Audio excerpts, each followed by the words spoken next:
Hello and welcome everyone. So my name is Amir Kazemi and I'm the head of product marketing here at Cycode, and I'll be your host for today's show. So the topic of discussion today is really around context intelligence and AI orchestration. I know it's a lot, there could be a lot of buzzwords there, but super excited to go deep on this topic with these two here. AI is creating code at a volume and velocity that humans can't really manage. They can't keep up in terms of security. So we're here to talk about how moving from just, finding vulnerabilities to actually orchestrating fixes, leveraging the power of AI to help security teams. Also, one of the other things is context, and that's one of the elephants in the room here. So everyone is talking about context. So what does it actually mean and why is it important? And with that, so I'm super excited to be joined by two really well-known industry superstars and former practitioners in the space that they've actually been in the seats themselves as practitioners. And so with that, I'd love to introduce them. So guys, let's go ahead and run through some quick introductions. Why don't we start with you, James? Hey everyone, my name is James. My background is probably about 10 years of doing DevSecOps, product security, cloud security, app security, whatever you want to call that mix of cloud and AppSec stuff.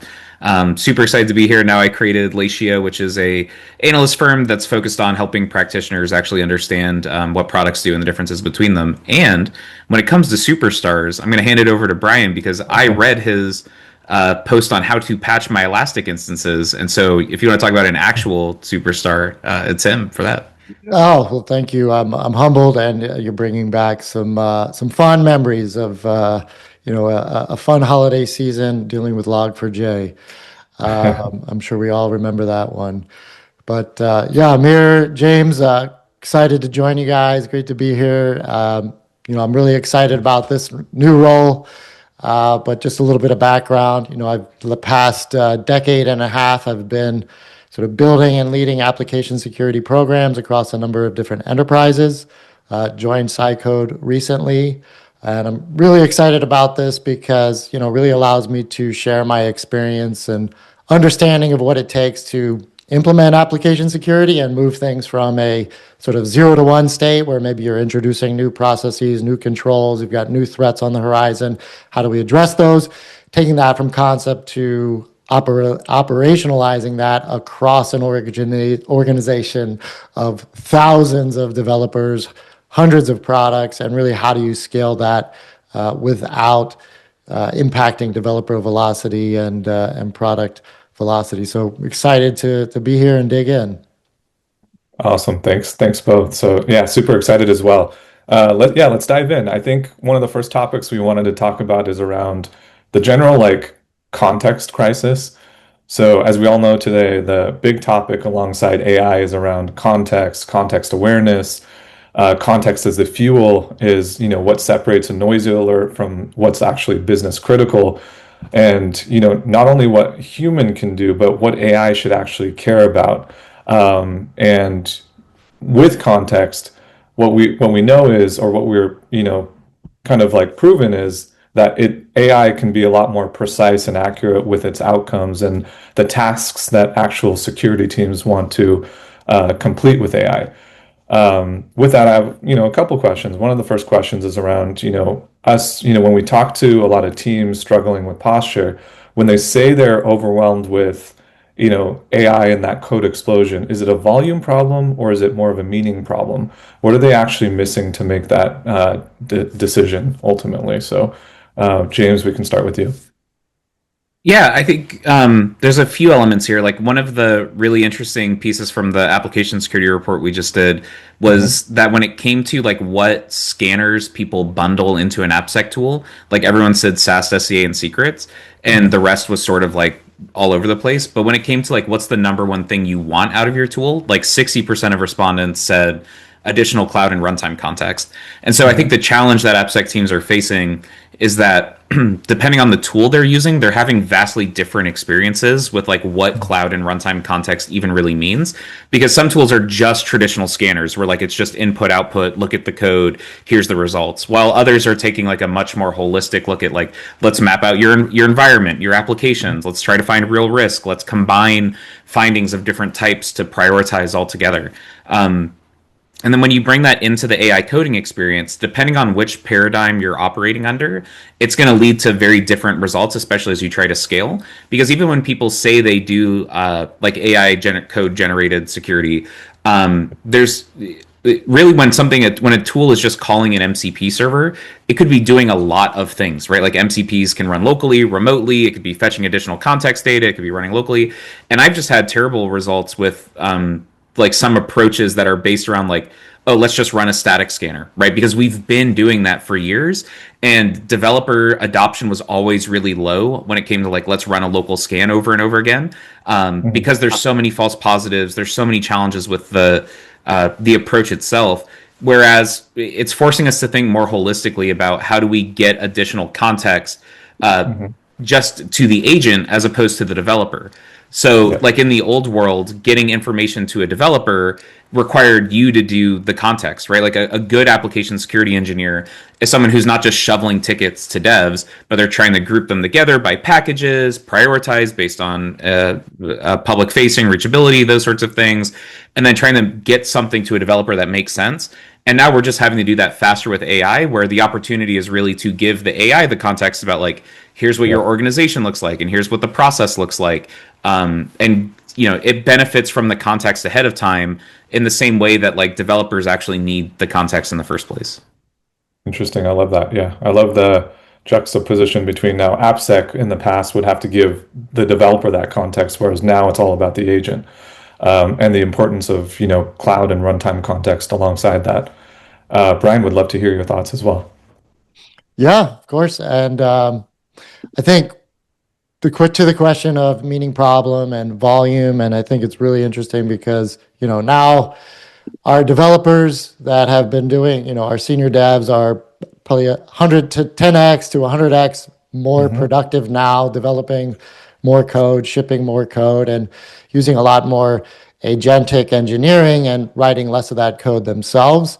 And now even the traditional folks who have not been developing are also pushing code. So we've got this double-edged explosion where non-developers are now developers, and our developers are 10x to 100x more productive. So, and the problems of the past have not gone away. So really, I'm going to take the route of, I think it is a meaning problem where we don't have the context necessary to act and address and remediate quickly, which then brings us to a volume problem because without that meaning, the backlog is just growing, and then we have an increasing backlog, an increasing volume, and the capability is not there to burn that down, and it leads to human bottlenecks, AppSec teams becoming bottlenecks, blocking the engineering team,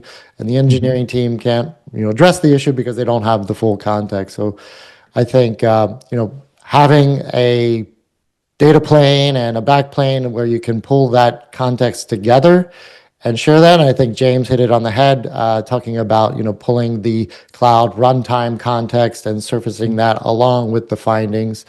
And other areas where we see that is just around exploitability. Is this remediatable? Is this exploitable? Is there a fixed version available? If you just assign tickets to a developer and you don't add that additional context, then it's not actionable and it's just contributing to that backlog. Yeah, absolutely.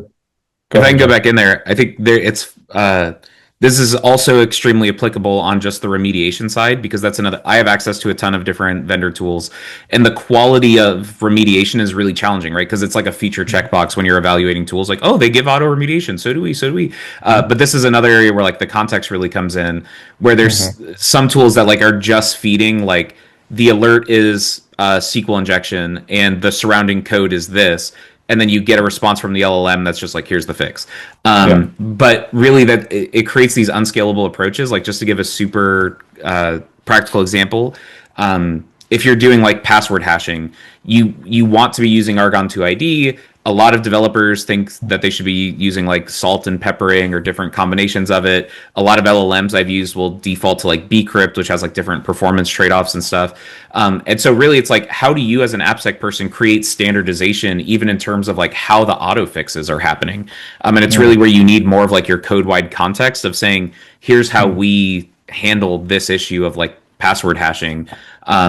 So that you have like some sort of standardization of how fixes are happening, as opposed to just treating every issue like it's just this individual siloed fix. Yeah, that's interesting. That's super fascinating.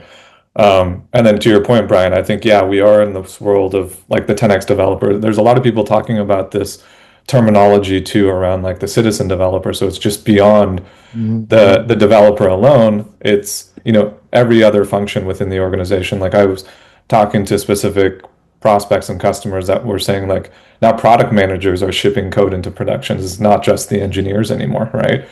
They'll prototype and then ship that code into production, which is, both very cool, but also scary at the same time. Yeah, absolutely. And great point because, AppSec teams, ProdSec teams, traditionally we're focused on that developer community, the developer ecosystem. But as a CISO, as an InfoSec team, you're really looking at the broad enterprise. And code development can be coming from anywhere. Anyone can download Cursor, download Claude Code, download Codex, and start developing and putting code anywhere in the enterprise. So it's not just monitoring what developers are doing and giving actionable intelligence to your core engineering, but also those citizen developers and anyone else in the enterprise that could be adopting these tools and producing technical debt. Yeah, absolutely. One more question on this topic. I think, one of the things that we actually believe at Cycode is that convergence is the unlock for true context, and context is the true unlock for AI. So, and I know, James, you as an analyst now, former practitioner, will have, your own thoughts around this because there's so many separate siloed categories across application security. And the way we kind of think of convergence is like the convergence of AST, software supply chain security, and ASPM to kind of have that foundational grounding of context. Do you guys think, can you realistically reason about AI generated risk if your AST, software supply chain security, and posture data live in or continues to live in separate silos? Like, what are your thoughts there? Go ahead, Brian. Sure. Yeah, I'll take a stab first, and then James, love to hear your thoughts. But I think, Amir, whether we're talking about AI-generated risk or any risk in the software supply chain, you really need that consolidated view and that ability to correlate and analyze the signals across your tools and detections and make sense of it, and then use that to make decisions. And so, any kind of siloed approach really is going to leave you behind when it comes to scaling and operationalizing, and just some of the core use cases we see and unlock with this consolidated view. For example, I have a portfolio of 100 applications. I want to know, which of these are at the highest risk level, which have the most technical debt, which of these need increased attention, increased pressure, motivation, prioritization to act on, and where are things in a good state that we can use as examples and learn from the teams that are producing that result, and then copy paste that across our organization and say, okay, here's an example that has achieved a high bar of security based on their practices. How do we replicate and duplicate that? And so, really having that data plane and that context graph to be able to create a continuous feedback loop where we analyze and address, and then we feed that back into the system that we can help drive those improvements across the enterprise. Absolutely.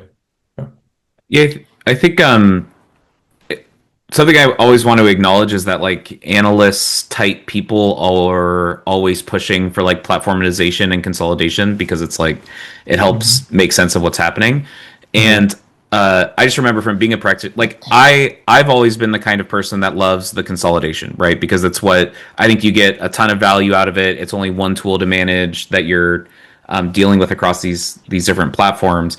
But in a lot of big organizations, I think the challenge is that you can have different owners for like supply chain versus static analysis versus like the posture management piece, and that's what creates these like silos within those organizations. And I'm just trying to think to your question of like, is it possible to do AI generated code security well with that siloed approach? And it's one of those things where it's like, I think it's technically possible, but it's just like way harder than it would make sense to be. Because if I've got like a separate, like, first of all, developer adoption of local coding agents of any kind for security tools is already like a monumentally challenging task.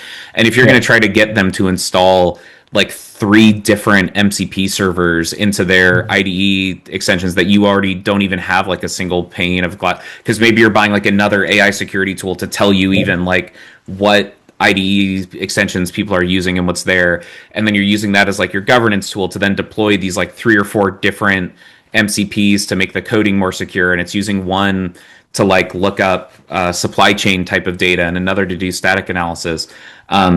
It's just one of those things where it's like, it's just not going to create a good developer experience, especially because agents already have a hard time deciding like what MCP to call most of the time. And if you're trying to like give every developer rules file that's like, if it's a supply chain issue, look at this tool. If it's a SaaS issue, look at this tool. Like, it just creates this like crazy sort of a setup. So all that to say, I think it's possible, but like, I don't think it's anything anyone would want to do. I guess it makes it a lot harder too. And to your point around like the MCP the MCP itself would start trying to stitch all that context together for the developer at the end of the day.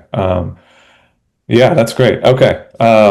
So we've grounded on, kind of the topic around context. I think let's move over and transition to, moving from chatbots to now agents, or this agentic world. So we talk about an orchestration plane, kind of the engine behind it, and what actually coordinates these agents. In this sense, so AI should do more than answer questions. It should also coordinate the sense, the reason, and act lifecycle for making security decisions. So what I'm wondering is, what does orchestration and better context actually unlock, and what's kind of the outcome there for security teams? Would love to kind of hear your guys' thoughts on that. Whoever wants to take it first. I just pausing for I go. I think the way that all of these, like the real potential for orchestration here is around that end-to-end, both fixing and policy creation, right? It's a lot of like what security. Also, I'm sorry, I think like 2 dogs barking behind me, so you don't know how much my mic's picking it up. It's okay. I think your noise canceling is helping out. Okay, cool. So I think like a lot of the day-to-day of what security engineers are doing is creating like blocking policies, creating exceptions, managing false positives, getting results to developers. And like fundamentally, those are the actions we're talking about when we think about like a remediation platform. Is like, how do you orchestrate some of these large scale fixes? How do you find the relevant developers to get them to? How do you build some of these longer term plans and do some of that day-to-day investigation work that happens? And the output of that is like the giving clear fixes with clear strategies. And I think the strategic part is the piece that I think a lot of security teams struggle with when it comes to dealing with this, because there's such a flood of vulnerabilities coming in that it's challenging to take a step back and think like, how do we fix all of our SQL injections? How do we fix all of our password hashing issues? How do we fix all of our CSRF issues? And so I think the opportunity there is to like help create that, combining all of the remediations into those campaign ideas and then pushing those out with the orchestration. Yep, I love that. Yeah, especially in this world where, like you said, there's like tons of vulnerabilities. Like for SAST vulnerabilities, for example, like how do I take my top 5 SAST vulnerabilities that I care about and actually go ahead and prioritize them automatically, and then have the agent actually help me and fix them? So there's, the strategy and the outcome behind that, but also like, can you create a campaign to help me kind of burn down that work as well? Brian, would love to hear your thoughts on this too. Yeah, and I have some parallels to James's ideas and concept there as well that I'll touch on. But I mean, just broadly thinking, we're plugging this context in and using that to get better orchestration and better outcomes. There's a lot of sort of use cases that this unlocks and directions that we can go here. But just some examples that are top of mind and some of the things that we're seeing, dovetailing on James' example mentioned a few times, kind of cryptography examples that he's mentioned, what, say, key lengths are approved for the organization, or what cryptographic standards are we enforcing. And so, if you're using a tool to develop code, you might get the AI's native output for that, but it has no context to what is your organizational policy. So Yeah. which algorithms are allowed, which key lengths are required, which hashing standards are required, and which are just not allowed and strictly forbidden. And so out of the box, you don't have any of that intelligence. So when you bring in that ability to layer on the context, so take an example, say we have a written crypto policy, we can feed that in to the agent, and we can feed that in as context when you're writing code to say, okay, I have a restriction on key length has to be 4,096 bits. Yep. I can use that and now automatically create a policy and a rule to now go scan using the underlying SAST engine and using some of the underlying tools to go find instances where we violated that policy, and then immediately create a JIRA issue and create a remediation pull request, all from that context and that orchestration, just to solve specific challenges and specific problems we're trying to meet, whether it's, hey, I have to do a FedRAMP compliance rollout, I'm going to have to address these specific, detailed security concerns. We can go find those based on a policy that's specific to our organization and specific to the environment that we're trying to build out.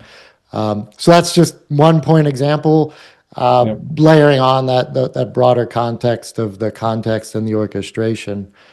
I think I had a couple other thoughts on that, but without getting too long-winded, I'll cut myself off there. No, that was great. I love the example around the cryptography example. That's a tough word to say. I love that, and also layering on the context to kind of feed the agent is absolutely critical right now. What about your guys' thoughts on this whole like bring your own agent model? Obviously, there's like platforms that are doing things like AI orchestration. You can have build your own model, but there's this whole like notion around bring your own agent to the platform or bring your own agent to the process or workflow. What do you guys think about that, and what have you been experiencing? Yeah, I'll maybe take that one first. Sure. This is one I feel directly, because I'm one of those citizen developers that was mentioned, and really using a lot of these tools like Claude Code and really digging into use cases and really digging into the platform and bringing these tools to bear. And so, some of the things that we can do is just, give the API access to your Claude Code agent.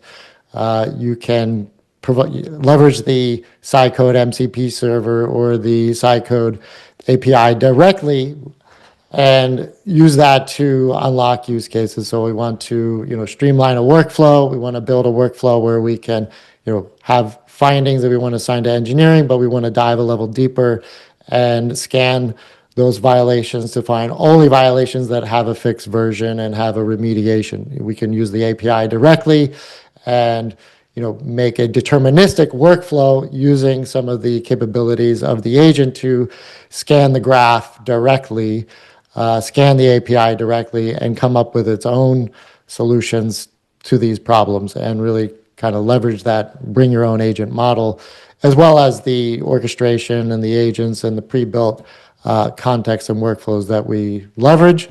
But I think a lot of enterprises and a lot of developers maybe have their preferred tools that are blessed and allowed per the organization governance policy. Oh, we can only use Codex, okay, so now we can just plug Codex into the API directly, and really kind of leverage the back end, but use our front end of choice.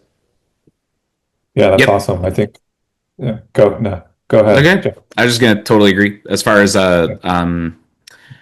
yeah, that this space has developed like remarkably quickly as far as which agent is better, right? Like I was on the front lines of using ChatGPT, copy paste stuff into Mhm. Cursor and then Claude Code.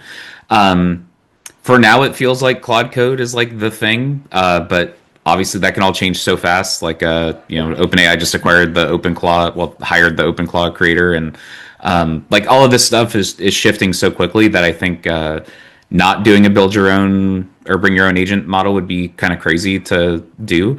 Because of how fast it is. And then to your point, Brian, around like the governance committee at the end of the day is what's driving a lot of this too, regardless, where Yeah, if your company's forcing only Copilot, which itself is now a bring your own model situation as well, like there are so many different uh, tools out there for swapping models and using whatever's best that it's all going to change very quickly uh, along the way. yep, that's awesome. Yeah, the space is definitely evolving quite a bit. Yeah, just I was just going to say, fascinating to see like you guys leveraging things like Claude Code and leveraging it and connecting it to the API. And the thing that you said around deterministic workflows, Brian, was also very interesting as well. I think things around agents are generally pretty deterministic at the moment, and they're heading towards like more non-deterministic natures or workflows. So I think that's one to keep an eye on for sure. yeah, and I was just going to comment. I love James's point about the rapidly evolving and some of the headlines we're seeing about acquisitions in this space, and things are moving so fast that who knows in 2 3 weeks that a lot of these remarks Yeah, could be just ancient history. The way the rate of change is happening in this space right now. that's Absolutely. I was very prepared for the AppSec report to be like immediately outdated by some new paradigm for Claude Code stuff. So yeah, What do you give the shelf life of that I report?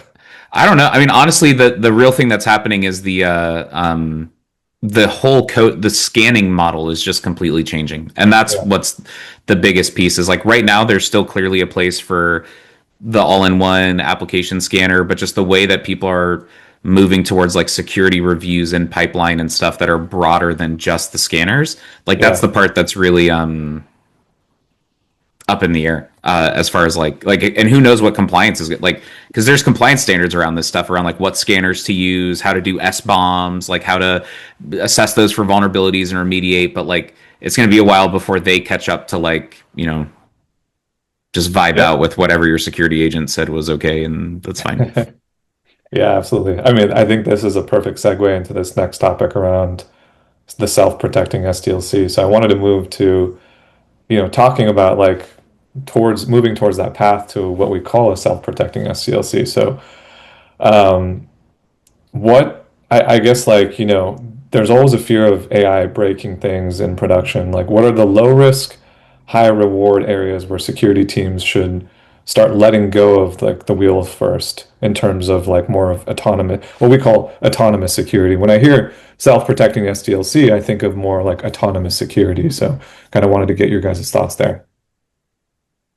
I mean, to me, if the hard reality of most AppSec findings is that they're false positives, and so I think some Yeah. easy things to let go of is like obviously not like blindly trusting like false positive analysis to AI, but more just Hmm. letting go the idea that like, hey, I'm going to focus on the ones that are confirmed true positives and not need to go dig into every false positive that comes up from the platform.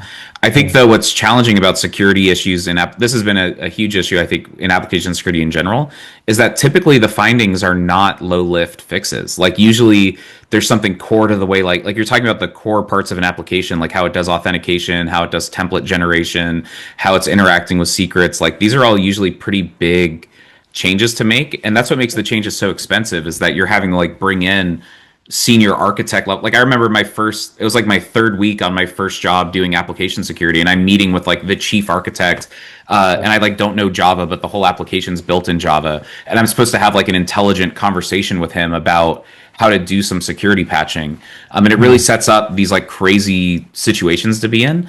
And I think that's where the AI around the context really, even if it's not full automation or anything like that, it's even just being able to have those conversations in a more intelligent way, because the AI is breaking down the code, it's breaking down the context of the application and the CVE, and it's making it so you can have like an actually informed conversation with a senior developer, as opposed to trying to like the developer has to explain to you the CVE, what the misconfiguration is, how the code works in the first place, how it should, the architecture of the app. It like, yeah, it just makes it so it could be more of a conversation and less of the developers making up their own mind about what to do anyways. Yeah. Don't you wish your younger self had this Oh capability yeah, back then? I would have been able to play pretend Java developer much more than even today. I can play pretend Java developer to a decent extent. So For sure. Brian, what do you think? Yeah, I think a common theme, those of us that have sat in the practitioner seat and led security teams and working with the security office, one approach and philosophy a lot of us embrace is sort of this infosec, and the security team is not the department of no, and we really have to not be standing in the way of engineering organizations and developers that want to embrace and start adopting agentic engineering and building agentic workflows and doing agentic software development. The governance committees that are gating that and saying, oh, well, you can't use this tool until we reviewed it and approved it, and standing in the way of adoption and velocity are really going to, be putting, I think, putting their organization on a back foot and really slowing them down and, potentially putting them at a competitive disadvantage. I think, security teams and, the broader, CISO and InfoSec org really has to think, okay, yes, we can allow it, and here's how. And, using some of these tools and approaches available to say, okay, yes, we will allow development with these, AI assisted co-pilots, Cursor, Claude Code, Copilot, but put some guardrails around it and put that visibility and layer on that visibility layer. And so, the ability, speaking of Cycode, of course, to, scan your complete infrastructure, scan your entire software factory, scan your code base and see, okay, I see which tools, which IDEs, which LLMs are being used. I see the rules files, I see the skills files, I can see all of these artifacts, and now build an AI bomb to say, okay, I see what's being done, I see what's being used, and then start to layer your policies on top of that. But really start with that visibility layer to say, okay, maybe there is a certain MCP we don't want to allow OpenClaw in our environment for some maybe obvious reasons. We want a policy on that. So we can now go and find those skills files, those MCPs, those rules that are related to, certain known risky tools, and, block those or create violations on those. But really give the community, give the developer ecosystem the flexibility to try these things out. And I think that's where, we kind of take our hands off the wheel a little bit, but we have that layer that sits on top, so we can see, okay, threats in the runtime, these IDEs are just opening up a whole new threat surface. So, is a developer pasting an AWS API key into their LLM prompt by accident, or did the agent just scan their project directory and discover an env file and read a secret, and now that secret has been leaked to a public LLM? So being able to sit there at the IDE layer and observe these things, and where it makes sense, block those things. But I think that's, to answer the question, where engineering teams and security teams would work together to enable these use cases. Yep. Yep. I Yeah. think I think that's great. I ultimately security doesn't want to slow down development, right? At the end of the day, they just want, to your point, Brian, some of that visibility, the guardrails, and the control ultimately on what's behind the scenes, like what MCPs are we using, what IDEs, and what's ultimately could potentially be at risk in this like new attack surface. Sorry, James, you were going to say something you're too. good. I think the what's hard about this too is that every organization's risk appetite is going to be different. Like Yeah. if you're one of the Kool-Aid drinking, go fast, break things, like two guy startup, SaaS startup, like you're letting that thing have access to your M file. You don't care. You're letting it rip. But like Mhm. enterprises obviously have to try to create a lot more guardrails about how they approach. Then there's a lot of people in the middle, right? Where it's like, what kind of MCPs are we comfortable with people using? What's a comfortable risk acceptance? And that's where things get really challenging to figure out. Absolutely. Yeah. Yeah, that's a great point around like the risk appetite of every organization might be a little bit different, and how you toggle like how much risk you're willing to take could be different Yep. from company to company. Okay, I think we're close to the end. So we got a couple of questions from the audience. One of the questions here, guys, is how do we maintain agentic oversight and set guardrails to prevent unauthorized autonomous changes? Do you guys have any thoughts on that? Yeah, I think we're just really early in like there's broad levels of agentic permissioning to think about as far as like file access versus internet access. Mhm. And then there's the whole hype around like isolated developer environments, whether that's like cloud environments you're doing yourself or container isolation.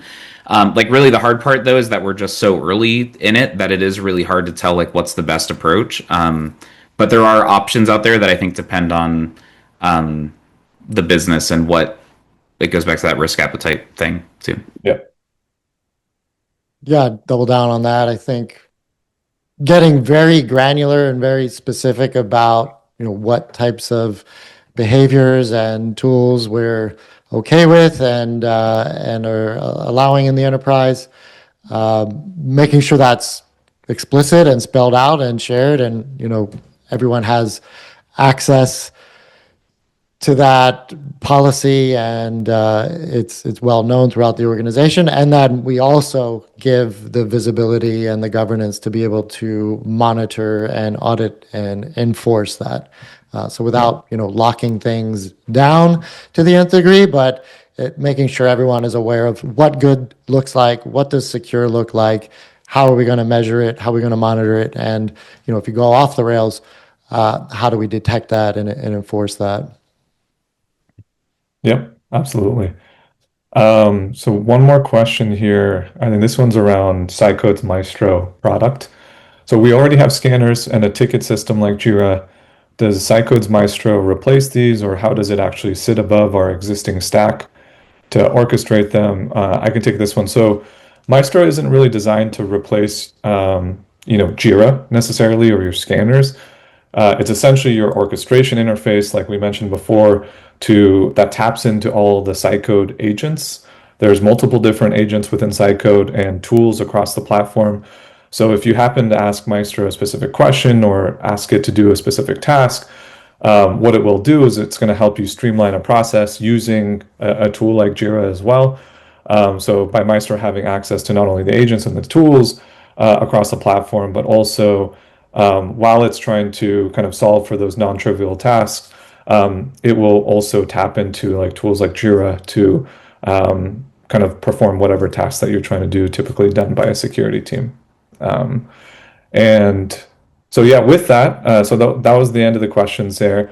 James, Good night. Brian, thank you so much. It was a fantastic session from two superstars. If the audience would love to get in touch with the both of you, what's the best way to do that? Uh, I'm pretty transparent, and the best way to reach me is on LinkedIn these days. So Brian Levine, LinkedIn, Cycode.